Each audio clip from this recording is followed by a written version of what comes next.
Hello everyone, thank you for tuning in to Wireframe Radio. In this episode, we talked to Karthik Balakrishnan of SaveTheInternet.in and spoke to him about his experiences building the site, about the issue of net neutrality in India, and about a bet he had with Unrecord. Here we go. Hey Avinav. Hey Luke. Hello. Hey. So I guess the first question we'd like to ask is how did you come to know about the whole net neutrality issue? Okay, so without getting too technical, if you guys have heard of the site Medianama, it's a news site. So the founder of that is someone who's really passionate about net neutrality. His name is Nikhil Pava.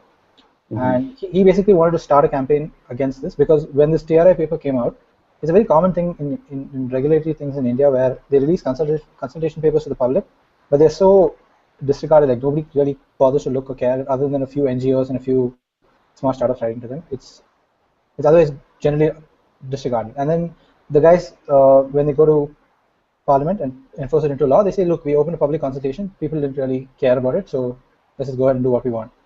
But normally these have been fairly innocuous laws, like it's okay if people just goes unnoticed, but when this TRI consultation paper came out, the scary part was that for the first time, the consultation itself seemed opinionated.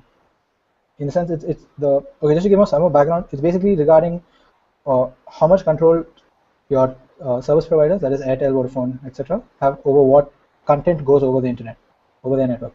And the TRI consultation paper was supposed to be what the public's opinion was on this. And the scary part is that the paper itself was very opinionated. It leaned towards siding with the telco's grievances, so which generally never happens. So that raised a lot of alarms in a lot of people. But then again, it's a fairly small campaign. Nobody's going to bother looking up at the TRI site. It's not catchy news. Like you've seen the title of that paper, right? It's not something someone's going to look at and say, wow, there's a problem. Regarding the consultation regarding the regulation of over-the-top services, blah, blah, blah, blah. So he basically wanted to start this campaign saying we can dumb this down to people and tell them this is why you should care about it. And it's something you should care about. And the fact that they've opened a public consultation gives us a way of actually give us an avenue for people to express themselves. Right? And that is how this whole thing basically started. At least in his head, that's how this started. So he got in touch with, I work with this company called HasGeek. I don't know if you can see it. So they're a small startup in Bangalore that does some developer-based stuff. And basically my boss knows Nikhil really well. They've been friends for a while. So he wanted help with building a form so that people can easily choose answers from a set of preset answers and just mail try. Like that was the basic foundation of this entire campaign. It just said, let's build a form where people can just look at it and easily submit an answer. So our goal was when we decided to do this was we'd be very happy with about 5,000 mails. Like if you get 5,000 people to mail try, that's a big deal because the previous highest number of emails sent out to a regulatory body during a consultation has been 18,000, and that was in 1998, I think, or 1999. Since then, nothing. Like 18,000 has been the highest, and that's almost 17 years ago. And now we are almost at 8,70,000 or something. So it's an insane number. Yeah, I got a mail recently from the provider saying that the message wasn't able to be sent, I think, because I think their servers have been overloaded or something like that. Yeah, so we thought we'll BCC ourselves so we can keep track of the number of people who have mailed, because we're trying to make you mail from your mail app, right? You're not sending it through us. Yeah. So we just open the mail for you and you send it. So we wanted to BCC ourselves so we can keep track. And there's actually a legal reason for this. TRI has to release a number because it's a public consultation. They have to release a number of the number of mails that they've received and what the general, like they have to submit a report on it basically because it's a public consultation. So we wanted to cross check. If we keep our own numbers, we can ensure that they quote the right number. That is the basic reason. But we had no idea this would happen. So we set up one email ID to BCC, and that didn't last more than probably 3 hours. So we set up 3 after the first day, then 10 after the second day, and then now we're at 62 or something. So we do. So you filled up the entire Gmail account? No, there's a limit on how many mails you can receive per hour on Gmail. There's a throttle. Okay. So that's why most of the people on the first couple of days when they mailed, when this just became a big thing, Gmail we assumed it will get delivered to us eventually, but then Gmail said we kept trying and we can't. It just throttled and then it failed. So it probably was mailed to TRI, but we didn't get the copy. So our numbers are very understated. Like we are underestimating what the actual number is because we lost a lot of mails. Okay. Like yours, for example. Okay, so You launched within the first hour, and then how did it just go ahead? Okay, so interesting thing. we were actually in talks with AIB, so this was actually a planned thing. So Okay. AIB was the matchstick to this. Like basically, we needed someone to get that critical mass started, and AIB seemed like a. I mean, they seemed really interested. Again, Nikhil was the one who did this. He got in touch with AIB, and they hadn't done a video since the roast, I think. Yeah. Yeah. So they're also looking to come up with something new, and this seemed like a win-win for everyone, right?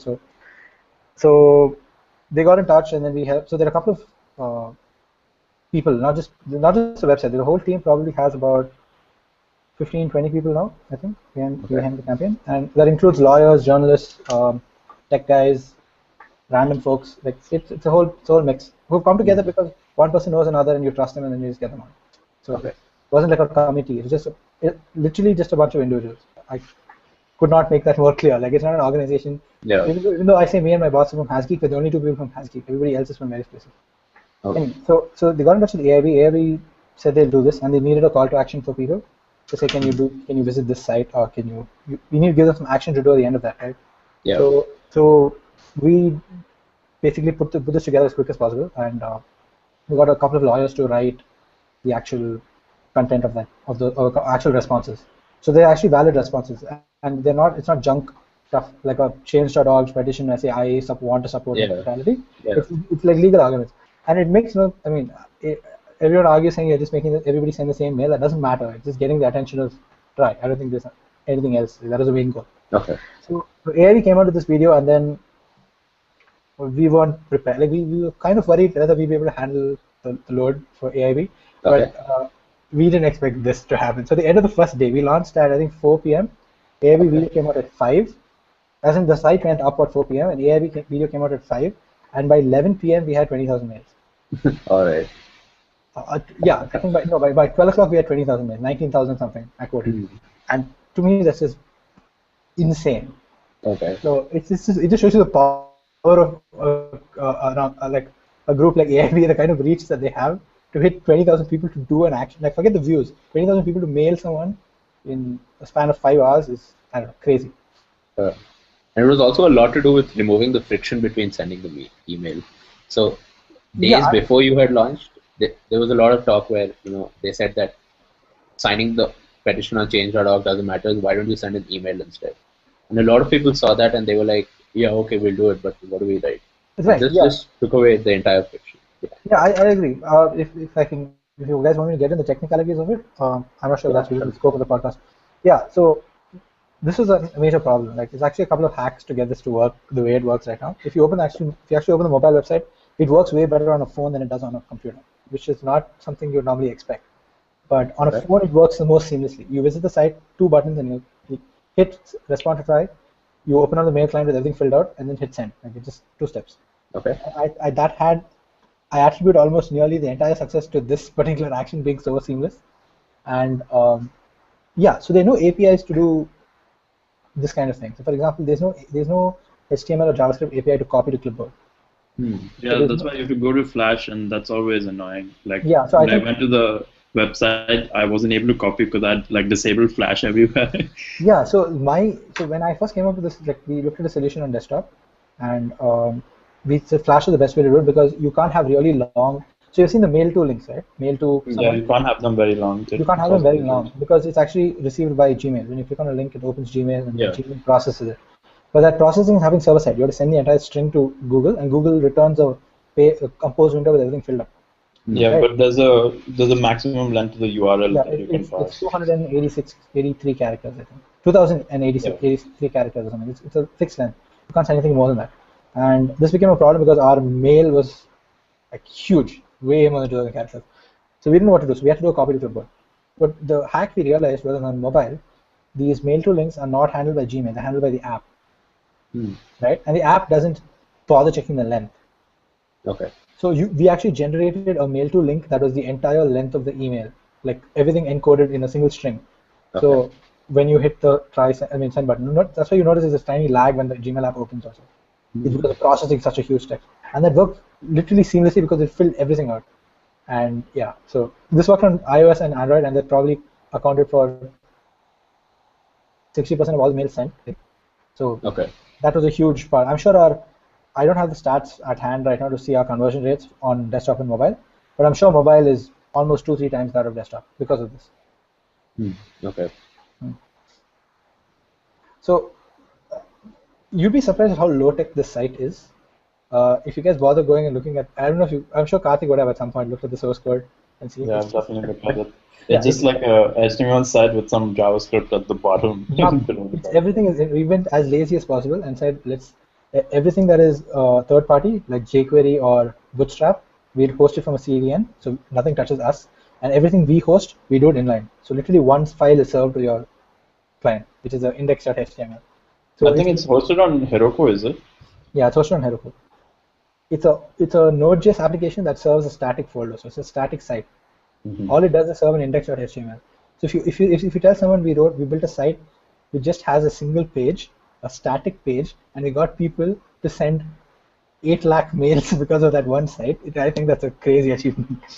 So, and there's been no other campaign world over that has got people to mail from their own email IDs. Everything else works as a proxy. Change.org will send it for you, or you fill up your email ID and password. Fill up your name and email ID, and we'll send it on your behalf to our servers. But this was completely the person sending the mail. So to put this in perspective, it's been 7 days. We released this last Saturday evening at 5 o'clock, and it's today Saturday at 11:30. So it's just been 7 days and 5 hours. And it's got the attention of media. It's got Flipkart to back out of a deal. It's got ClearTrip, NDTV, Times Group to back out of Internet.org. It's got Zuckerberg to respond to the net neutrality issue in India. So in 7 days, that's a lot to happen. So let's talk about. So now let's coming back to what we're on air. Yeah. Let's talk about.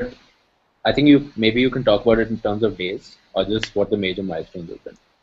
Well, if you look at the achievements of this, it's just been fairly exponential. I don't think there's any other word that fits. It's been exponential. Night of day 1, we were at 20,000 mails. Night of day 2, we were at 100,000 mails. Night of day 3, we were at 300,000 mails, and then now we are at close to 9 lakhs. So nice. But I can give you some more interesting stats on this. So, for example, the things that people want, I intend to publish all this once we're done with all this. Everything dies down. We have a lot of data that as a Medium post. You should publish it as a or on Subtle, right? No, just no. Subtle is dead. Subtle is dead. Is it okay? No kudos. Okay. So no. Okay. So there's a lot of data that's actually quite interesting that I didn't expect, right? So I'll give you a dumb example. This is something which I noticed. Our first traffic spike was on the Saturday, Sunday, right? There was close to 1 million, almost 800,000 people. 800,000 visits, views, probably about 500,000 people. So 500,000 people in 2 days. And Bangalore was leading in city-wise. Okay, I don't have the stats on hand right now, but Bangalore was leading by almost 5 to 10% over the next year. Okay. So it was Bangalore, then I think between Bombay and Delhi, one of them. Everything else was way lower, Pune, and then so on and so on and so on. So the top 3 contenders have always been Bangalore, Bombay, and Delhi, in probably that order in the first 2 days. But the moment the press hit on Monday, so I don't think it was intended, but we somehow got lucky with the timing of this. We hit this on Saturday. All the telecom companies are shut down. Our offices are closed. Yeah. Government officials are shut down. Press is closed. Sunday, everything was just free for all. It took off with nobody having the opportunity to say anything about it. And the first time anybody could respond was on Monday, right? And by Monday, it was big enough to get everybody's attention. It was all everybody was talking about on Monday. So every news channel, I think, prime time, 9 o'clock, was discussing this, I think, on Monday morning. On Monday evening. So the moment the press hit, the stats completely changed. From Monday, Tuesday, and Wednesday, it was Delhi on top. Okay. Of Delhi and Bombay, and then Bangalore is now third. So it's remained that way. So it's an interesting stat. I think AIB probably already knows this with their YouTube stats, but it's literally that. It hits Bangalore first when you have an internet phenomenon, and then spreads everywhere else. So by a huge margin. So like I said, the growth has just been exponential, and now it's obviously died down because I think we've hit a sort of saturation.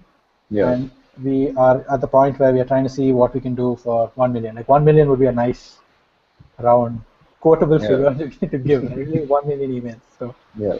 that I think is also a number that will stick to in everybody's mind. If you say we send 1 million mails to try, that's a number that's better than 8 lakh, right? So, Yeah. So other than the press, what was like one of the other bigger responses? So the press was on Monday, the and press then was on Monday, Tuesday.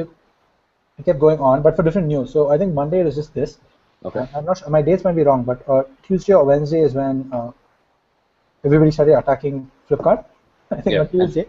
So okay, let me just give you some background on the team behind this. Okay, I can't name people, but I can just say that the AV guys are not involved. They just help with the video and that's it. Okay. Okay. Although I did have a bet with Tanmay Bhatt and he lost and had to retweet me, but it's a story for a different time. The other people who were really active in this was Reddit India. Yeah. And to me, they're just the most phenomenal internet thing that's happening in India right now. This just goes unnoticed. They're literally the most organized. They're more organized than us. They set Okay. out a goal. It might be a ridiculous goal, like let's rate Flipkart 1 star, but they will get enough people to go and do it. I don't know where they find these people from. They just do it. So Flipkart, so I think Monday or Tuesday they started this campaign, and everybody just went and rated Flipkart 1 star. I'm sure all of you guys have heard of this campaign. Yeah. Right? I mean, I did it as well. So Oh, you did it? Okay, good. So The best part about our India is that they call themselves Rundians.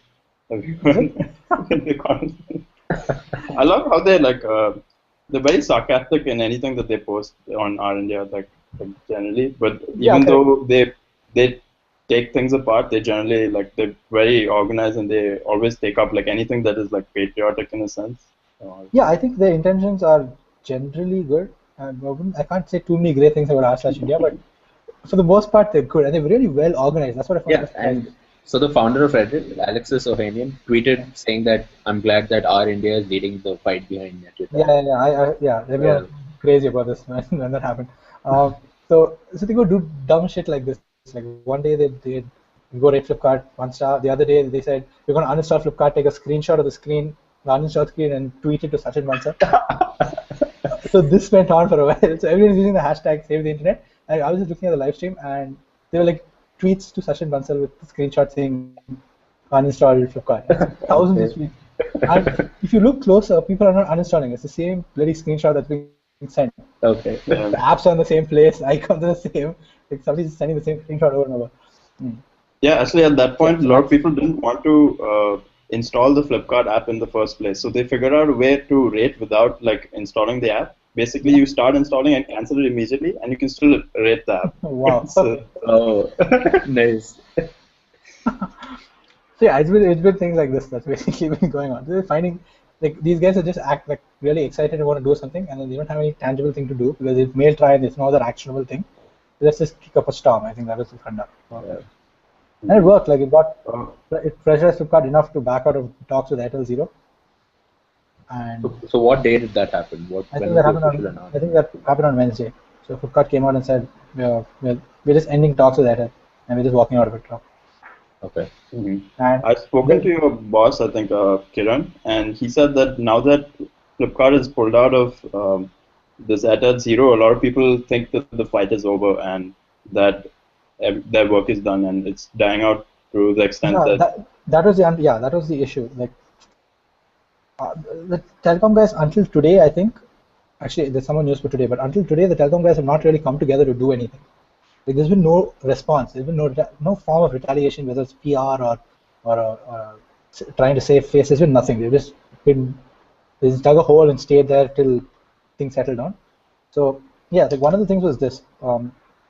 I think it was a really good move, like PR move on their part to keep quiet for this long, because they just expected, like because they shut up, Flipkart backed out of talks. Airtel did not issue a statement as much as people. I mean, so many people asked them for statements, they didn't issue anything. Everyone assumed that this is just one. We got Flipkart out, but that's like not the issue. And in fact, the chairman of TRAI and Ravi Shankar Prasad, also Telecom, he came out and said publicly, said that Airtel and Flipkart stop muddling with the issue. You guys, your fight is causing a huge it's basically muddling the whole thing up, and people assume this is what the actual talk is about. But the Save the Internet net neutrality thing had nothing to do with Airtel, nothing to do with Flipkart. They just did it at just exactly the wrong time.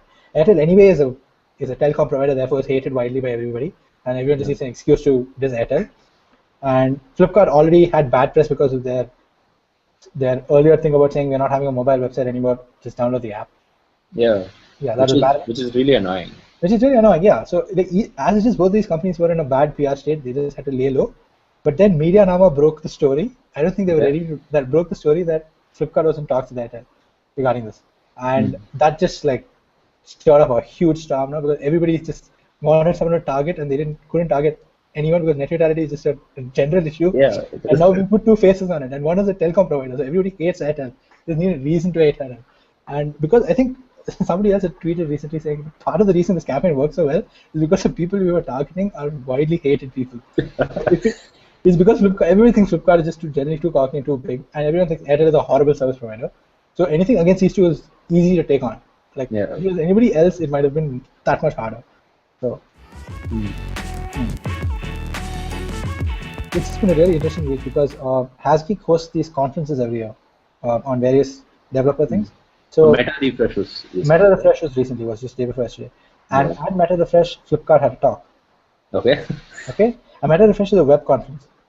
Yeah. Okay, so Flipkart we had actually convinced Flipkart to come and speak on why they shut their mobile website down and did an app on it. Yeah. To a crowd of developers, primarily web developers. So as it is, they were on the back foot, and now they showed up just after they pulled out of the Airtel Zero talk. Right? Okay. So he came and actually published stats. He came and said that for 18 months we've been on the Play Store, that's 1.5 years, and our app rating has been about 4.6 to 4.7. Okay. And then he changes the slide, and on the back it shows the current rating, which is 4.2, and it shows if you look at the graph, right, like it shows 1 star as horizontal bars, right? Yeah. So 1 star 5 stars is the maximum, and then the next biggest is 1 star, and then 432. Like that's the order. Okay. So like 50,000, almost 20, the bars about 20-30% of the votes are 1 star ratings, which is crazy. He said like this happened in 3 days. Okay. 3 days ago we had a 4.6 star rating. In 3 days, it's all it took for everyone to bring us down, and it hits them really hard because you'd think an app like Flipkart, who cares what its rating is on the Play Store? But new people who join, right? They have more generic search terms when they search on the Play Store. They search for shopping apps. They search for electronic sale, things like that. It might not, you and me might not do it, but a lot of people do that. And then Amazon, Flipkart, and all these guys, Snapdeal, all compete for top position. Yeah. Okay. The worst part is nobody's going to go back and rate it 5 again or rate it 4. They're just going to forget about it. Yeah, so this damage is permanent. They're done. They have to recover from this slowly. They can't. Everyone's not going to, okay, you pulled out, good job, and then go and change it again. So. Yeah. And a lot of them were very like vitriolic. Like people would be like, "I was your best, like your most loyal customer. Now I'm never going to come back." And stuff. Yeah. So like at the Meta Refresh, it's been a fairly interesting. What were some of the reasons for switching to app? Like, I'm sure this was a heated debate. I mean, what kind of data did they have to support? They had no data. Their arguments were the most shitty arguments possible. They're trying to come and claim they have a technology reason for a business decision, which is just wrong. They should just have the guts to say, no, we just want location data. We want push notifications. That's not available clearly on the mobile side, so we're pushing everybody an app. We want to spam them. They just had to come out and say this. They just own it up. But no, they came to the conference and said things like the mobile is always a regressive. Is a platform that always has to play catch up with native. So it's an issue for us, and we want to provide the best experience, and we want to provide a watered down version of the site. And to a layman, this might seem okay, but you're in a group of well-informed web developers who have paid a significant amount of money to attend this conference. So they're not just like random people on the street you can convince. And like in Q&A, they got torn apart. Basically, they said like, you guys are a shopping site. You don't do anything extremely complicated. So don't say that the web is a bad platform. If the competitors do a really good job on the same thing, so don't claim that the platform is the issue. Like it's just your business decision, and can't have the guts to say it's a business decision. So the talk was generally pretty useful. I guess to some extent they didn't expect so much like of feedback back, or like public consultation would get through without any kind of like hiccups, and that's something that I think when the American net neutrality issue was going on, on Reddit there was a huge fight about it, and there was a lot of talk about it there, and like a lot of like people I spoke to at the time said that like if something similar came to India, it would just like pass through unnoticed, and this is very surprising to actually see that people were interested and like informed enough and to like come out in support of this. Yeah, I think so too, and I'm not sure. It's very similar to what happened with like John Oliver. It's literally the same thing. Like Yeah. FCC opened public comments for this issue. John Oliver said, "All you horrible commenters, this is your calling. Go and," and then the FCC got some 2 million comments. I don't think we'll hit 2 million. That's highly unlikely. But yeah, I think it's the same logic. So we had an issue here where TRI came out of the public consultation, and TRI is actually very similar to what FCC does. What FCC is to the US, TRI is to India, and we have a comedy group like AIB that did the same thing. So, Yeah. I think one of the issues here is that not issue as well, but the FCC period for like getting comments was much longer than this one. This one is really short, if I remember correctly. It's like even Media Number called out on the fact that it was a very short consultation period. Yeah, it was. I think the paper came out on 27th March and 24th April was the deadline. It's less than a month. So I'm not really confident enough to comment on the politics of it. I really don't know. But it seems to be a little more than what we see. Like the timing of that paper was just after Supreme Court struck down 66A and like a bunch of other things, right? So that hurt the telcos in some sense. So there's a lot of murkiness into how this goes. I mean, I don't have any knowledge of this to say anything, but I'm sure it's not as simple as it looks, is what I'm saying. Yeah. Yeah. So the fact that it's a short consultation is something to be noted. That it's less than a month. So. So talking generally about net neutrality, I was reading this article which was against net neutrality. So he wasn't saying, oh, okay, fuck net neutrality. What he was saying was that in the future, as we get connected cars, for example, or autonomous bots, for example, Right. those guys would probably need a faster highway. For example, if you have a self-driving ambulance, for example, that is also using the internet, wouldn't you want the internet to be faster for that?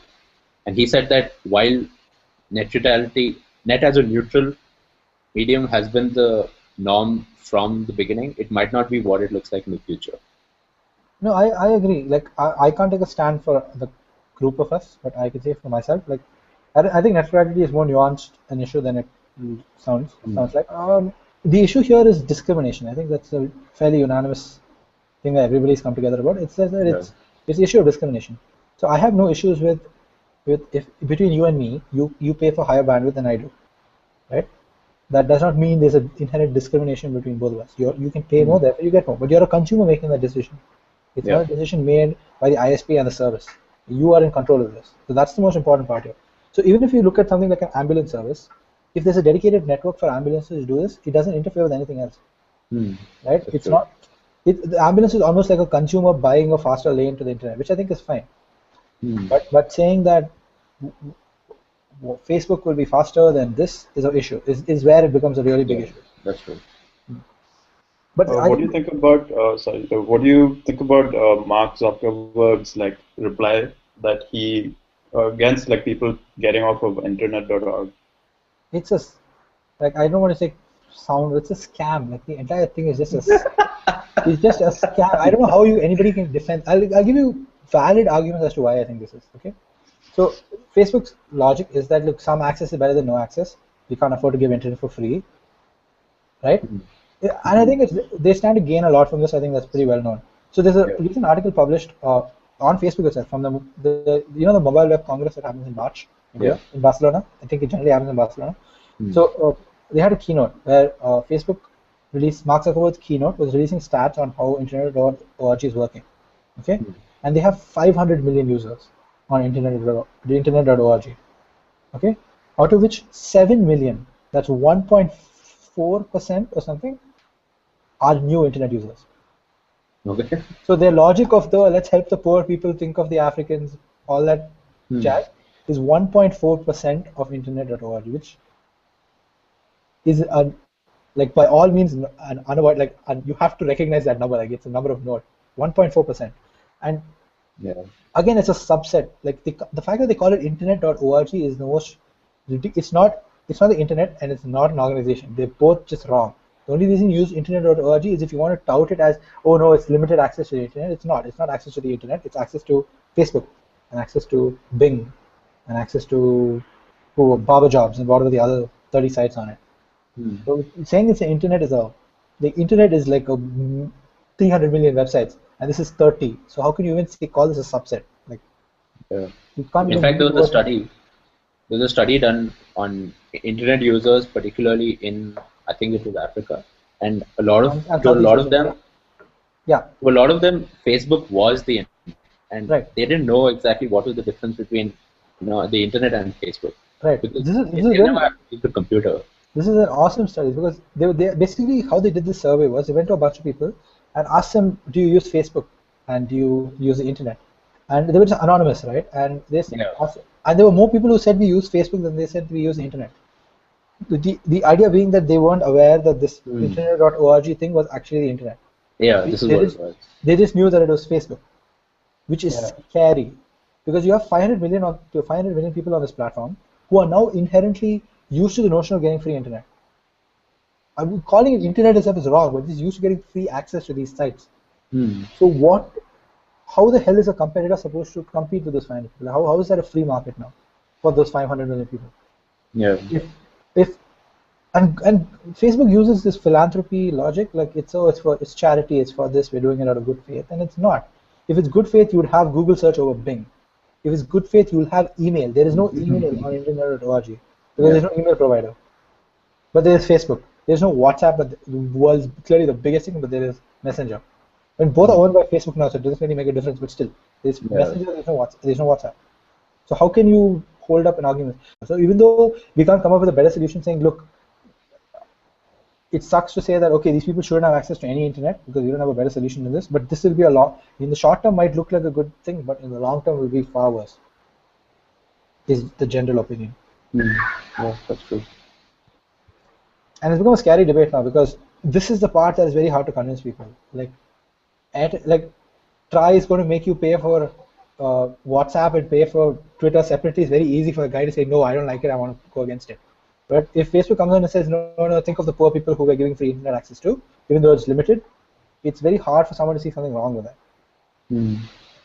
So that has been like the issue that we are facing over the last 2 days. Like since Facebook has issued this statement, we've countered it. Have you seen the counter arguments?